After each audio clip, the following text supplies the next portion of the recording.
Good evening, student. So today our day is day 11. You can note down beta. Date is 7/1/26. Standard 12 science. Subject is chemistry. As you know, my today topic name is same. That is your revision of previous year question paper of last 2024 to 26. As you know, beta, we are doing the set number 1 of this last session. Right.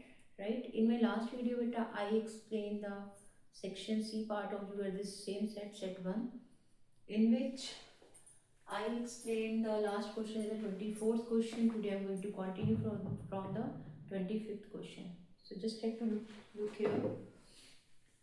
The statement of this one, the element of 3D transition series are given as. बेटा question में बोला गया है हमारे पास, हमें पता है बेटा ट्रांजिशन सीरीज 3D 5 होती है, 3D 4D एंड 5D। और ट्रांजिशन एलिमेंट्स की बात करें तो ट्रांजिशन एलिमेंट्स वो होते हैं which are partially filled D orbital. What are transition elements which are partially filled D orbital. बेटा इसमें डी ऑर्बिटल्स हमारे complete d section completely filled नहीं होते, पार्शली फील्ड होते हैं, उनको बोलते हैं हम ट्रांजिशन एलिमेंट्स। क्लियर है? सो बेटा कुछ एलिमेंट्स दे रखे हैं हमें 3D सीरीज के, जैसे स्कैंडियम है, टाइटेनियम दिया है, vanadium, chromium, manganese, iron, cobalt, nickel, copper, zinc. ये हमारे पास सारे 3D के एलिमेंट्स दे रखे हैं। स्कैंडियम 3D सीरीज 21 से स्टार्ट होती है लास्ट 30 तक। तो 21 to 30 तक जितने एलिमेंट एग्जिस्ट करते हैं that there we have, right. Scandium, titanium, vanadium, chromium, manganese, iron, cobalt, nickel, copper and zinc. अब बेटा इन एलिमेंट्स को दिया हुआ है और हमें इन एलिमेंट्स के बिहाफ पे नीचे जो क्वेश्चंस दे रखे हैं, we have to give the answer of that one. That's why statement में है answer the following. First part है बेटा इसका, copper has exceptionally positive standard electrode potential value why. जो हमारे पास कहता कॉपर है सारे एलिमेंट 3D में से, स्कैंडियम से लेके जिंक तक, कॉपर कहता है हमारे पास positive EM2 positive value show करता है, रीजन बताना। सो बेटा आपने ये बोला है जो हमारा कॉपर एलिमेंट है वो exceptionally positive standard electrode potential जो +2 ऑक्सीजन स्टेट में एग्जिस्ट कर रहा है, वो क्यों शो करता है, क्यों? इसमें दो रीजन आएंगे बेटा। क्योंकि जो हमारा कॉपर होता है, एक तो उसकी डेल्टा H नोट हाई होती है, डेल्टा H नोट मीन्स इसको बोलते हैं enthalpy of atomization, standard enthalpy of atomization. Standard के लिए नॉट, एंथैल्पी के लिए H, एटमाइजेशन मीन्स A। इसकी स्टैंडर्ड एंथैल्पी ऑफ एटमाइजेशन ज़्यादा होती है और लो इसकी स्टैंडर्ड एंथैल्पी ऑफ हाइड्रेशन होती है। H/D means hydration, standard H means enthalpy, H/D means hydration. Low हमारी स्टैंडर्ड एंथैल्पी हाइड्रेशन होगी और ज़्यादा हमारी स्टैंडर्ड एंथैल्पी एटमाइजेशन होगी, राइट। दैट्स वाई जो कॉपर है वो पॉजिटिव इलेक्ट्रो पोटेंशियल देता है। But main thing is that what is your this one, ये होती क्या बेटा हमारी स्टैंडर्ड एंथैल्पी ऑफ एटमाइजेशन। बेटा यहाँ पे साइड पे मैं लिखा हुआ है दिस वन, इसको बोलेंगे delta naught A. This is the definition of that.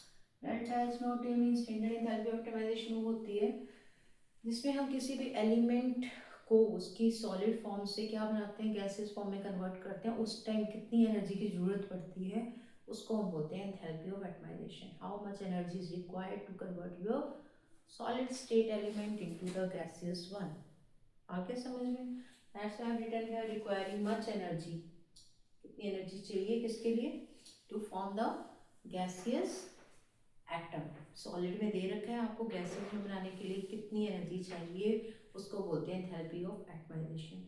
So copper की जो एंथैल्पी ऑफ एटमाइजेशन है मतलब वो सॉलिड से वेपर फॉर्म में आ रहा है, उस टाइम कितनी एनर्जी की रिक्वायरमेंट है, वो क्या होती है, ज़्यादा होती है। दैट्स वाई वो exceptionally positive EM standard electro potential show करता है, राइट। सेकेंड मैंने बताया था लो इंथैल्पी ऑफ हाइड्रेशन। बेटा अब इंथैल्पी ऑफ हाइड्रेशन की बात करें तो ये डेफिनेशन है हमारी इंथैल्पी ऑफ हाइड्रेशन की, इसको हम डेल्टा H नोट H/D से लिखते हैं।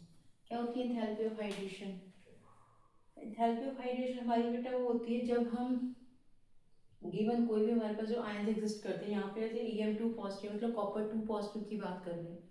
कॉपर से कितनी कौन सी स्टेट आ रही है, कॉपर 2 पॉजिटिव। एम का रिप्रेजेंट कर रहा है मेटल, कौन सी मेटल है यहाँ, कॉपर। तो कॉपर 2 पॉजिटिव की बात करें उस टाइम अगर उसको पानी में डालेंगे then small less energy that will be released, right. Copper copper 2 positive जो आयंस हैं वो डिजोल्व होने के लिए कम से कम एनर्जी रिलीज करते हैं, उसको बोलते हैं इंथैल्पी ऑफ हाइड्रेशन।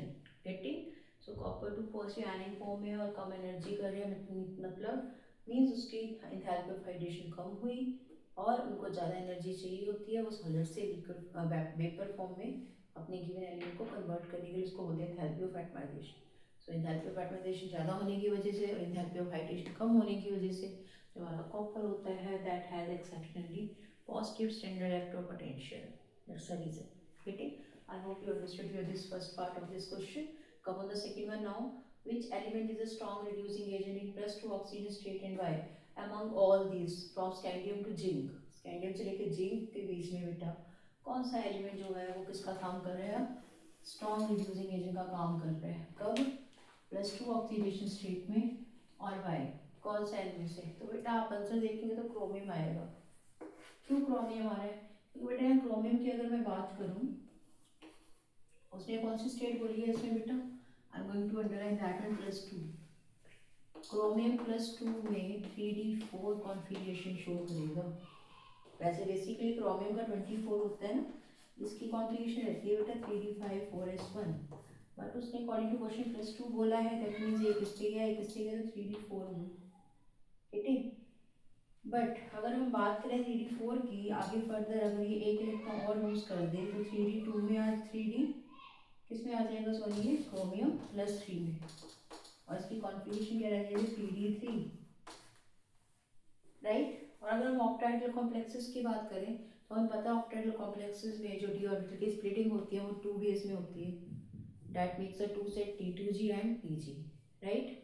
अब T2G वाले ग्राउंड स्टेट में एग्जिस्ट करते हैं और T2G में कितने ऑर्बिटल एग्जिस्ट करते हैं? 3, 1 2 3, T2G। और कौन से होते हैं? Which one is that? dxy, dyz and dzx। तो इसमें 3 मतलब 3 है तो तीनों के तीनों क्या हो जाएंगे? सिंगली फील्ड हो जाएंगे। That means in this T2G level for जो chromium 3 positive it is half filled. और बेटा हमने 11th स्टैंडर्ड में एक चीज़ पढ़ी थी, हाफ फील्ड और फुली फील्ड कॉन्फ़िगरेशन हमेशा क्या होती है? Stable. That's why among all these जो क्रोमियम है वो प्लस ऑक्सीडेशन स्टेट में हाफ फील्ड शो कर रहा है, दैट्स व्हाई। यहाँ बेटे रिड्यूसिंग एजेंट का वर्ड है, रिड्यूसिंग एजेंट का मतलब होता है ऑक्सीडाइज, ऑक्सीडेशन। ऑक्सीडेशन मतलब releasing of electron. Chromium 2 positive ऐसे जब इलेक्ट्रॉन रिलीज करके रिड्यूसिंग एजेंट का काम कर रहा है और स्टेबल कॉन्फ़िगरेशन शो कर रहा है among all these. ठीक है, so element is chromium for the second part. That is the answer of that. I hope you understood this second part of this question. Now come on the last one. Zinc 2 positive salts are colorless and why? अब बेटा यहाँ पे बोला है जो Zinc 2 positive salt है वो colorless होते हैं। What's the reason behind that? Zinc की बेटा अगर बात की जाए तो जो हमारा जिंक एलिमेंट होता है, जिंक कितनी कॉन्फ़िगरेशन आती है इसकी? 3d10 4s2 यही आएगी। बट यहाँ पे क्या बोला है? Zinc 2 positive, that means 2 electron यहाँ से रिमूव हो जाएंगे, remaining will be 3d10। Now what you can see here, D में क्या है? फुली फील्ड है, that means there is no partially filled D orbital, right. So यहाँ पे फुली फील्ड होने की वजह से, इसका डी ऑर्बिटल फुली फील्ड होने की वजह से इसमें डी डी ट्रांजिशन होगी नहीं। ये डी ट्रांजिशन तब होती है अगर हमारा डी क्या हो? पार्शली फील्ड रहे, मतलब लेस देन 10 रहे, क्योंकि डी हमारे सेक्शन में मैक्सिमम कितने इलेक्ट्रॉन एग्जिस्ट करते हैं बेटा? 10। और अगर 10 से कम है तभी वहाँ पे डी डी ट्रांजिशन पॉसिबल होती है, और अगर डी 10 कम फुली फील्ड है that means there will be no d d transition. और यहाँ पे डी डी ट्रांजिशन नहीं होगी। D d transition is responsible for which thing? किस चीज़ के लिए रिस्पॉन्सिबल होती है d d transition? D d transition बेटा हमेशा रिस्पॉन्सिबल होती है for imparting the colour, colour को इम्पार्ट करने में, कलर देती है। बट यहाँ पे नेगेटिव पॉजिटिव केस में तो कोई इसमें डी डी ट्रांजिशन हो ही नहीं रही, दैट्स वाई वो क्या होता है? कलरलेस। और रीज़न क्या आएगा? ये फुली फील्ड होने की वजह से एक तो बेटा डी डी ट्रांजिशन होता है कलर का मेन रीज़न, और दूसरा उसमें presence of the unpaired electron. So beta, whenever you are giving the answer of this one, just have to say as zinc is fully filled, that means there is no DD transition and there will be no unpaired electron will be present in zinc 2 positive ion. That's why that are colorless. So that's the main reason for this statement then two positive salts are colorless. Getting? Just try to note down the answer. Fully filled d orbital, hence no dd transition. किसकी वजह से अभी बताया मैंने? Due to the absence of unpaired electrons. So that is a specific reason for this particular statement of this third part of the same question. Getting? So in this way you can just attempt this such kind of the question. This question that will come from your inorganic part. हमारा बेटा D and F block elements है inorganic. सो ये question वहीं से आया हुआ है हमें. तो आपके पास जो एलिमेंट्स होंगे उसके बिहाफ पे क्या क्या वो शो करते हैं, उसके रीज़न आपने पर्टिकुलर की पॉइंट्स के बिहाफ पे देने हैं. That I explained my in this video, right? Still, if you have any doubt in today's teaching, then you can ask your doubt in the comment section. मिलते हैं बेटा next video में within the next question of the same section, that is a question number 26. Thanks to all बेटा.